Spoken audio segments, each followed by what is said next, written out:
relationships, especially a relationship with Twilight. And so right before she goes to this last major mission, she calls Twilight to say, you know, you're going to have a problem. I want to solve it. Maybe it's one last mission. And then we'll go together to rehab them. Well, the mission was the zebras had decided to sneak in Governor Master structure. And unfortunately, Pinky's intelligence operation was just a little too late. So the day that she's decided she's probably going to get help, that's when everything goes to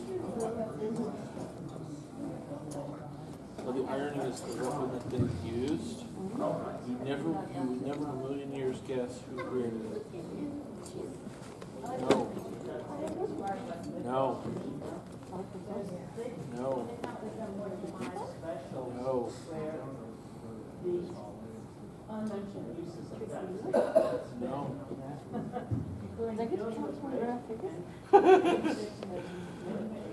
I mean, if you keep letting punch, you'll eventually get there. I can just tell you. No. It's not. Applejack is a more interesting thing. No? Yes. Okay, initially, what Fluttershy ran like the Peace Ministry, it was like the Red Cross. So they would go to like a battlefield and they would heal everybody who needed help, friend and foe alike.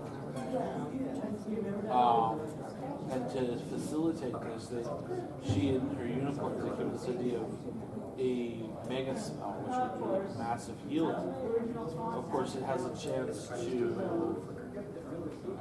be used as a weapon of mass destruction.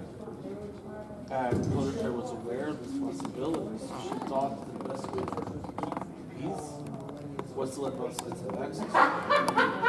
The problem with that is the zebras were losing badly, desperate. And you know what desperate people will do? Exactly. And then just to make Fluttershy's misery worse, well, the radiation from the bomb had mutated plants. And she was out in the forest, and the basically poison junk mutated with this sentient nasty thing. And basically, did you ever see the episode Over a Barrel? Good morning, everyone. We're here to start today's Coping with Limitations. We've got this together. And to do today's panel, my name is, of course, Yoshio, or Matthew Colombo. You've probably seen me numerous times, and always proud to bring everyone together through our team-based efforts to show advocacy and acceptance in community. Today, we'll be starting out with Noodle speaking, and we must apologize because just as we all have limitations and situations, our PowerPoint has a little bit of a special need of its own, but please bear with it because the intention and full meaning of it is still there. We hope to eventually put it online so that way the clean, updated version will be there, but the spirit is with it.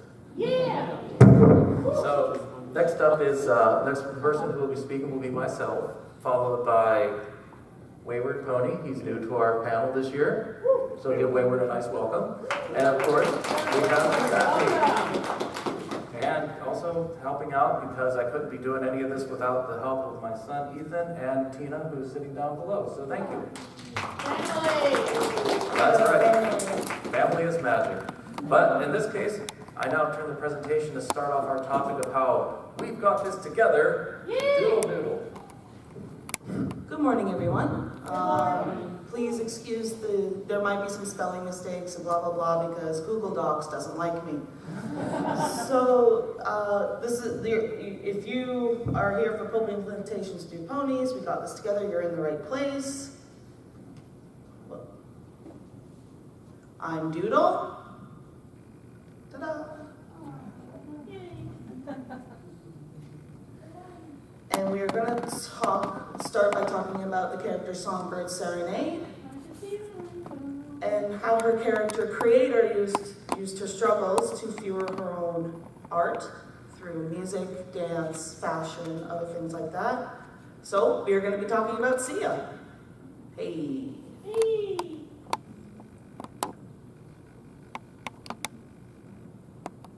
So Sia is a pop star who Songbird Serenade is based off of. Sia is a fantastic writer who wrote Rainbow as well. She has had many struggles in her life, including with drugs, alcohol use, and even writing a suicide note. She suffered an unexpected death in her life, so this is why she struggled with those things. And that's what caused the turmoil in her life.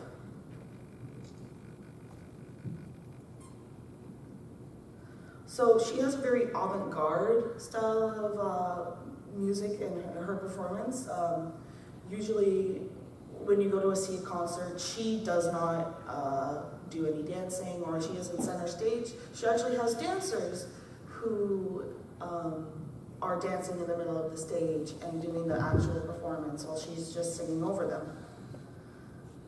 Yep, she loves collaborating with dancers and other artists to make her style and make her, and just, make Sia who she is. This is shown, like in the movie, Songbird Serenade is kind of more peppy and she likes being the center of attention, but if it was more accurate to an actual Sia performance, she would be standing at the side while the actual dancers would be doing the main performance. But a lot of people don't know this about why, people kind of just think that that it's a choice, like a design choice that her eyes are covered, but there's actually a reason why Sia and Songbird Serenade's eyes are covered, and I'm going to answer that right now. Sia's mental health has not obviously been the best, and often with that, you would want privacy, but being a pop star, it's hard to get privacy. So what she does, like many of us do, she creates sort of a mask in which she can put on and make herself feel more comfortable. So that's why her eyes are always covered, usually. But the cutie mark is also pretty interesting, also has a pretty interesting story behind it as well.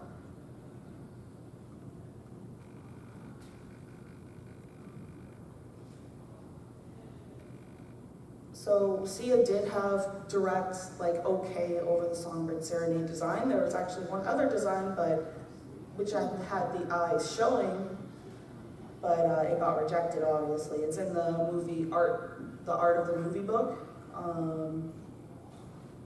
So in the music video, if you've seen it, Sia's #1 dancer is there with the cutie mark hearts under her eye, and she is dancing to the song Rainbow, and the movements are very meaningful to the song, and it really fits, and Sia being Sia, it's always amazing. Yay. Exactly. So about the cutie mark, Sia had direct control over the cutie mark, and basically they gave a lot of design choices for her, and she chose this particular design. Since Sia wrote Rainbow, it's good to kind of look at the lyrics of Rainbow and see what they could possibly mean, like we can interpret them somehow. But for the cutie mark, it seems, how we can interpret the cutie mark, it seems though rain is often associated with sadness and turmoil, and when something sad happens, it's usually raining. But after the rain, there's usually a rainbow, which is a very nice thing. So there must be, even though bad things happen, good things can come of it. So I think that's what the cutie mark particularly means. So why don't we look closer at the lyrics, some of the lyrics of Rainbow? And look, I got her to move.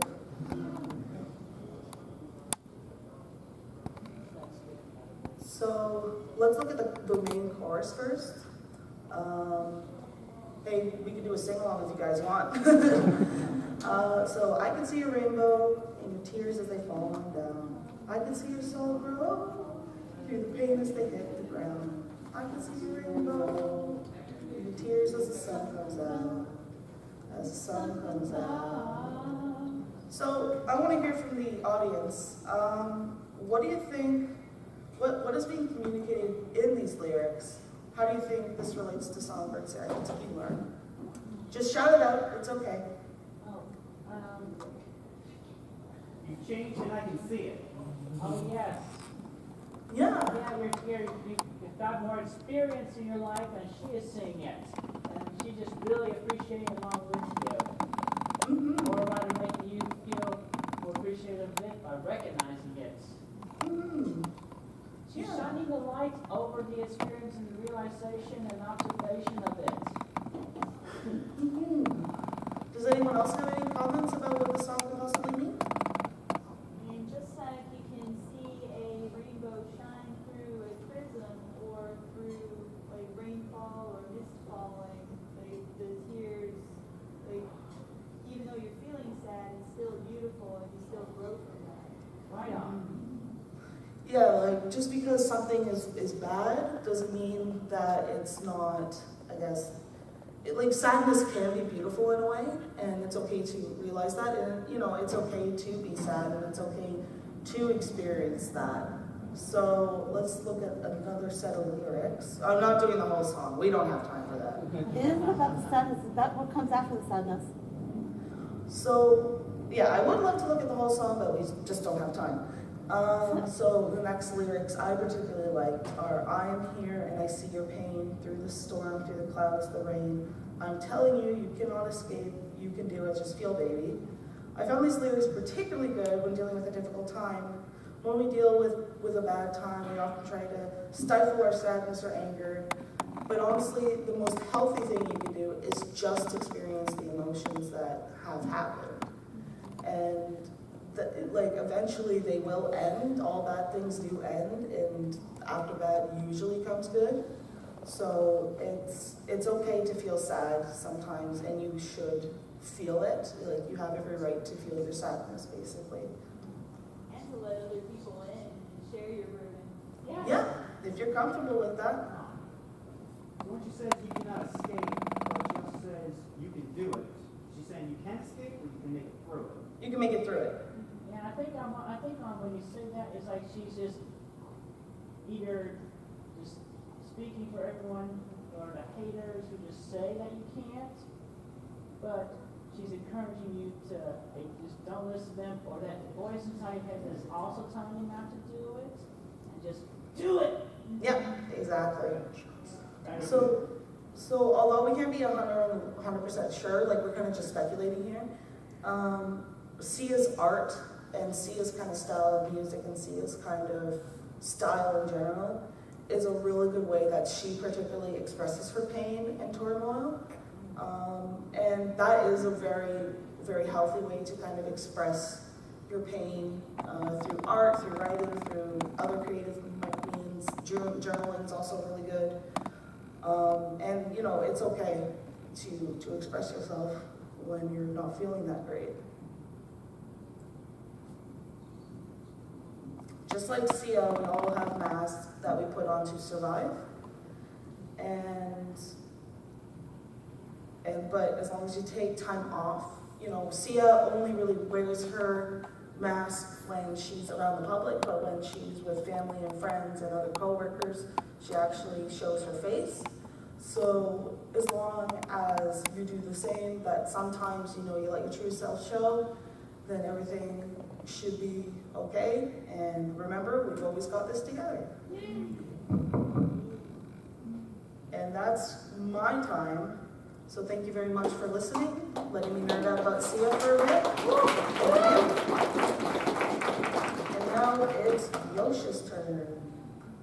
Now, feeding off of what we learned about Sia through Doodle, have any of you really given a lot of thought to the likeness between Fizzlepop, Berry Twist, and Starlight Glimmer?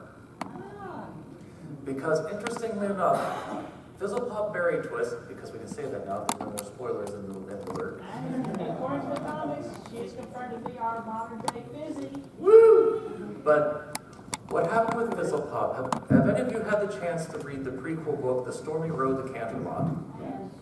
Yes. The Stormy Road to Canterlot is a very insightful book, especially if you take it in the context of what happens during Tempest's flashback about her friendship, because Fizzlepop had two friends growing up. She had Spring Rain and Glitter Drops. All three of them had a dream. They wanted to attend Princess Celestia's School for Gifted Unicorns. However, that dream was shattered for Fizzlepop the exact moment she went after the ball, and she was chased out of the cave by the Ursa Minor, which in the process shattered her horn, and to her shattered her dreams forever.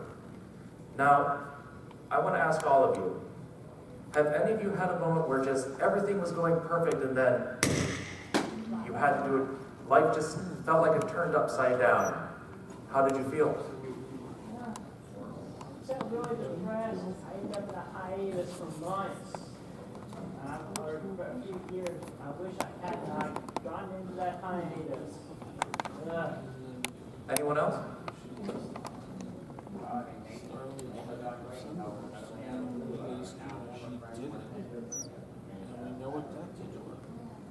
Now, what comes important is like what Doodle was mentioning with Sia.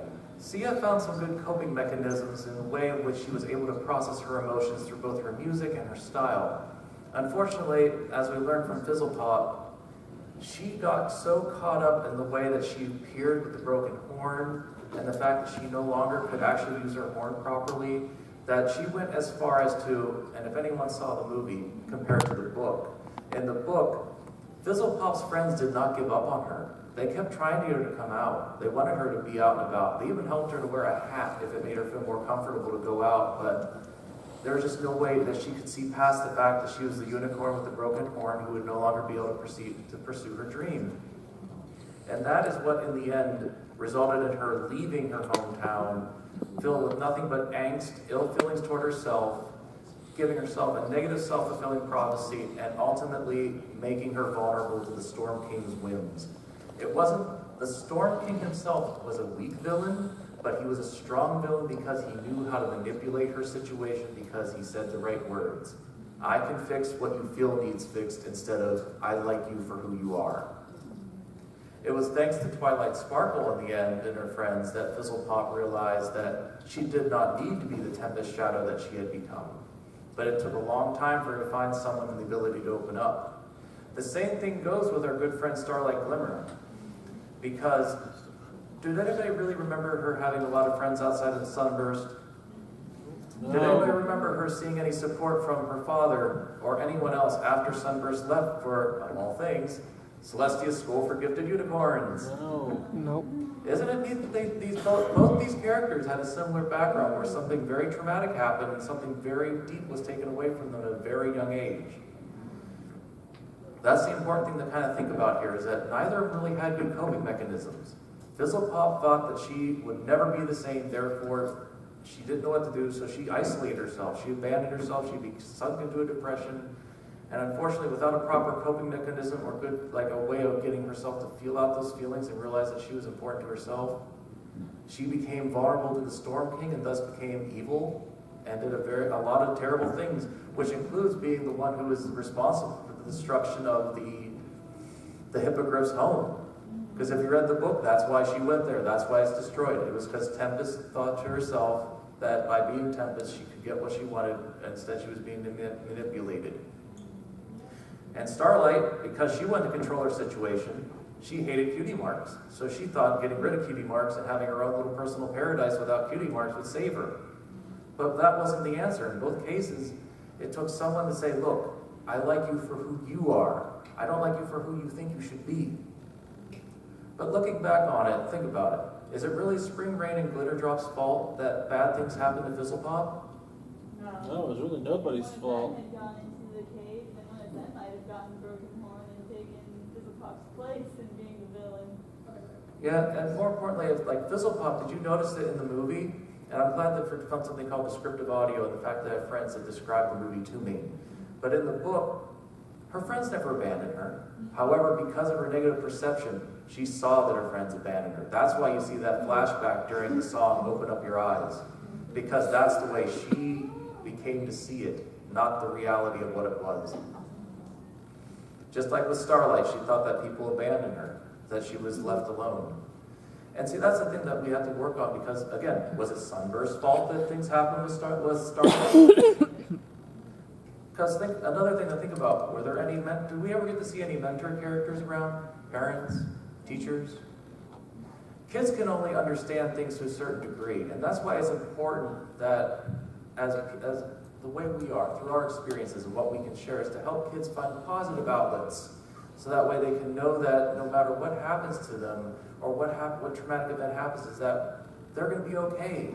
There are positive outlets to let yourself out, like what we have here in our very community. We're artists, we're designers, we're musicians. We are not defined by our limitation like Fizzle Pop allowed herself or Starlight allowed herself.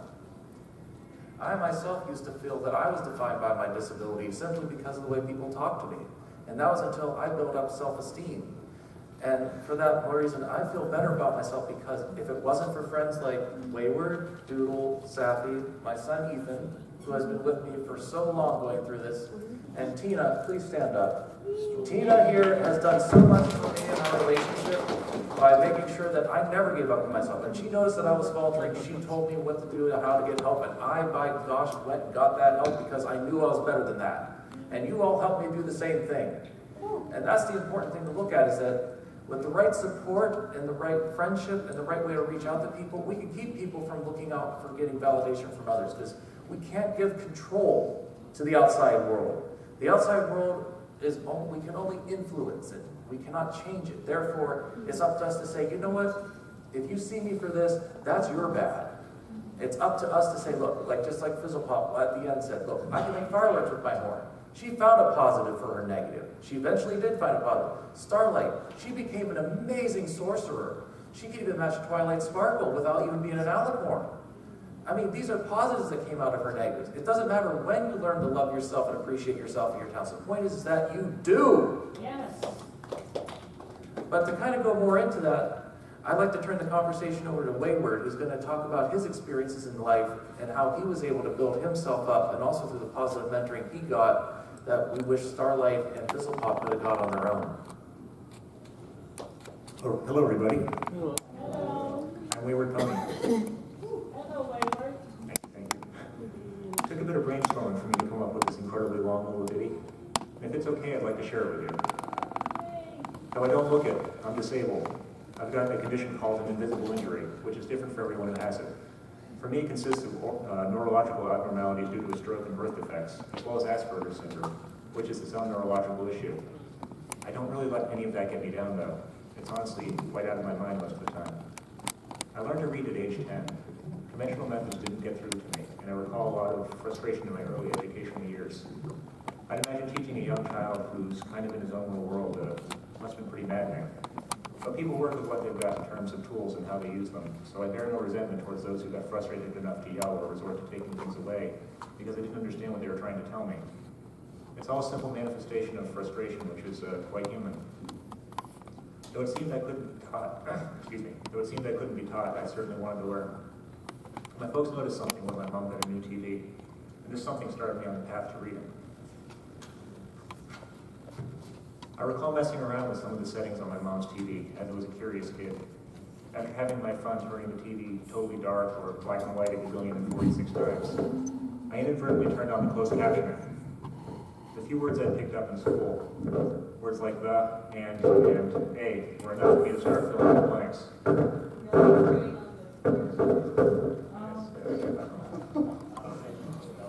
Please excuse us of interruption. We have canine interference.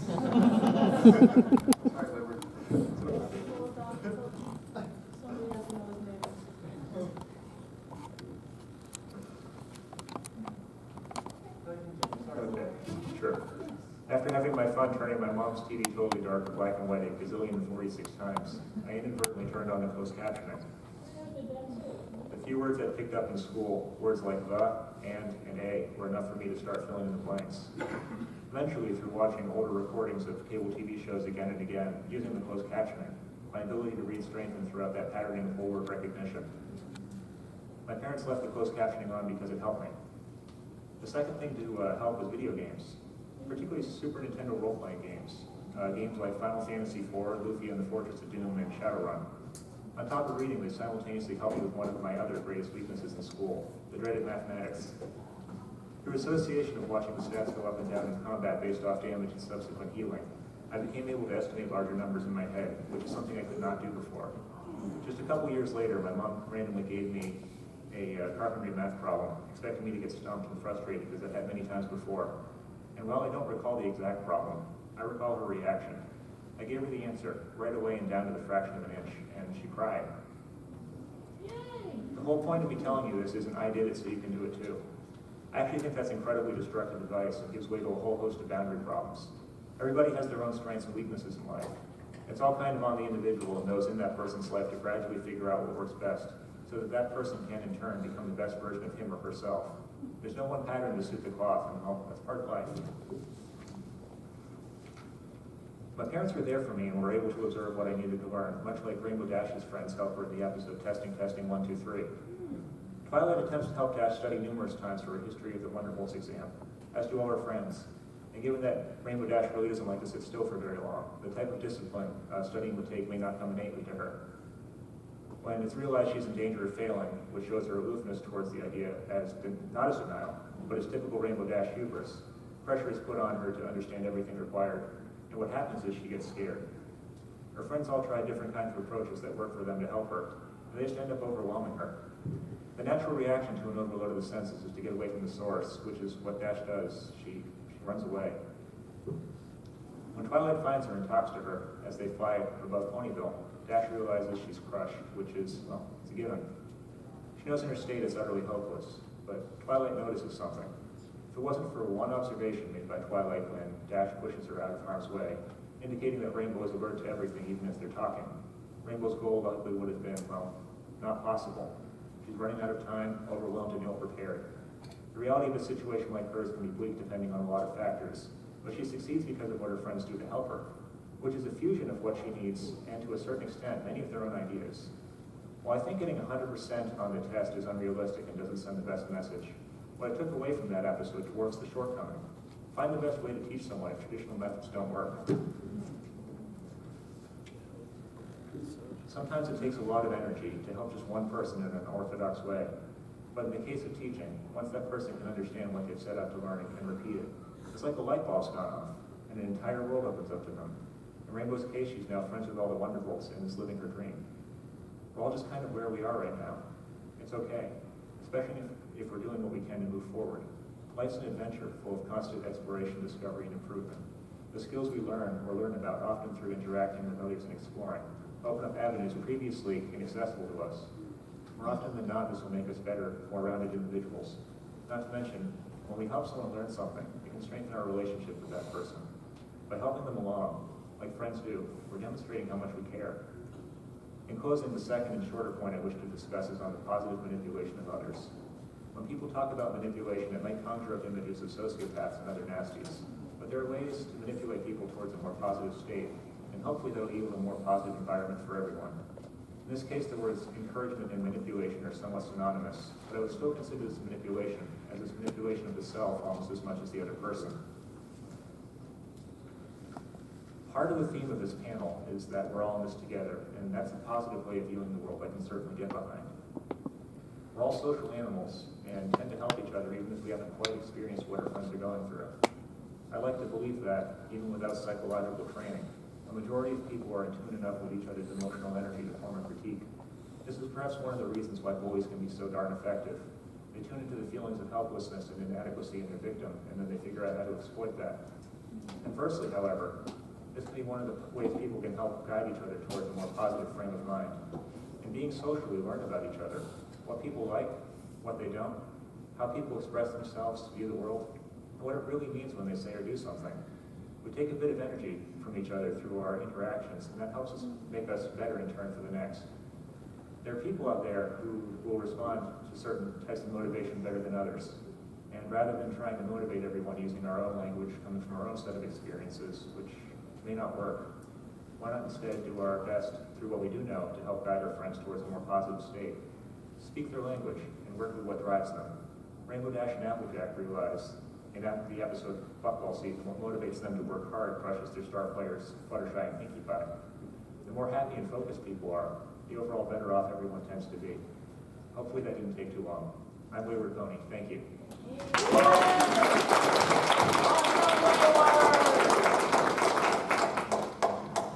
Kathy? Those of you who know me from previous years probably noticed that I share one of my biggest limitations with Fluttershy, that being shyness. So I apologize if I'm keeping better eye contact with my stuffed animals and notes than you guys, but please bear with me on this. It wasn't a limitation I always had, and I still don't know what caused it, just that it began to be bad around middle school, though it had to have happened earlier, because I have memories of being afraid to read aloud when I was younger. But once I had it, it was awful. Now, when I use the word afraid, I don't just mean a little nervous, that's normal. I'm talking about the kind of fear that holds you back, keeps your mouth shut, and you just stay in place trembling, unable to get words out. Similar to Fluttershy when Twilight asked her her name, mixed with a deer in the headlights. I was afraid to talk in front of large groups, read out loud, especially if the words weren't in English, as that's the only language I'm fluent in, which doesn't sound like it would be a problem, but when you're going to Hebrew school and you're in French class, trust me, it is. Worse still for me was singing. I still have awful memories of being yelled at for not singing happy birthday to someone, being considered the oldest who should set the right example at camp, yet refusing to sing the camp songs, being told I couldn't participate in the fun parts of holidays if I didn't sing the songs that went along with them. Yet the majority of these songs I really liked and wanted to sing, only I found I couldn't. I'd freeze up and it would be impossible. Especially because I was being forced and all eyes would be on me watching that I was singing. I never thought I'd be able to get over it, but at that very same camp, I was the one that I was told to sing the camp songs at. I began to make some close friends, and they weren't forceful or anything, but they joined the talent show singing, and I don't really remember how, but they got me to try. It was terrifying, but everyone who was there was a friend, and I was able to choose my own song, so I found that I was actually able to do it. From there, I did future years and slowly began to quietly do the camp songs. As I found comfort with that group of friends, I was less scared. That allowed me to later branch out to singing online, where I could do it alone in my room and then just upload it, and more I began to get myself to speak and sing in front of others slowly and over the years with the encouragement of these friends. Mainly Dusky, who some of you may know from 2 years ago, back at the camp, and now the rest of our team. I'm still not all the way there, but I know I'll get there little by little. This is exactly what Fluttershy went through in Philly Vanilli. She was afraid to sing in front of other ponies, but she truly did want to, even though she didn't notice this herself. Rarity noticed and decided to give her this chance, allowing her to perform in the back with no eyes on her as often as she wanted. Once in the back, this could no longer be done after Big Mac got his voice back, and Fluttershy got caught singing in the back. Rarity, with the help of their other friends, helped her to realize that she could do it. She, like me, still couldn't perform for a huge crowd of strangers, but could now sing in front of her friends. These baby steps, as Fluttershy puts it, are important. We don't have to force ourselves too far when trying to step out of our comfort zone.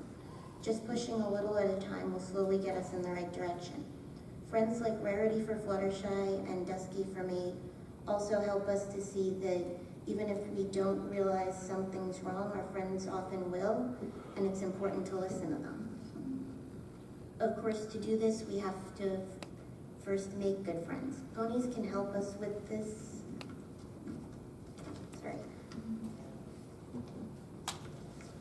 though I'm sure you've all realized that by coming to BronyCon, but not just in person. We can also do this through the use of our pony characters. By creating self-representing characters, we can show people how we see ourselves. This not only helps them see who we are beyond our limitations, but also allows us to get a better understanding of us, and allows friends to learn more about us. By playing these characters with new people, you can make new friends outside of the role plays, and by playing them with friends, you can really get to know about your friends through the things their self-representing characters tend to do a lot. Collaborating on characters and stories can also help you to make good friends. Me and Yoshi, for example, actually met through a trade of a G1 pony from me and a story he wrote for me that led to a whole collaboration series. Outside of conventions, though, finding a safe, friendly place to do this can be hard. So our team has created a Discord where you can all do this, and also where you can come to us and to each other for advice. I have the Discord link somewhere.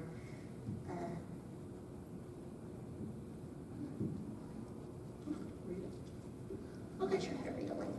So if you want to join the Discord, it's it's the usual http://tiny.cc/CWLTP. So feel free to come join and come chat, and we thank you for coming to our panel. Thank you so much.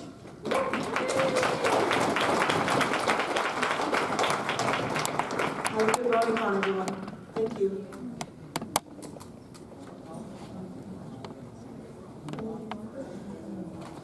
Feel free to come forward if you'd like to talk to anybody individually before the next time slot comes through. Yeah, we had it on the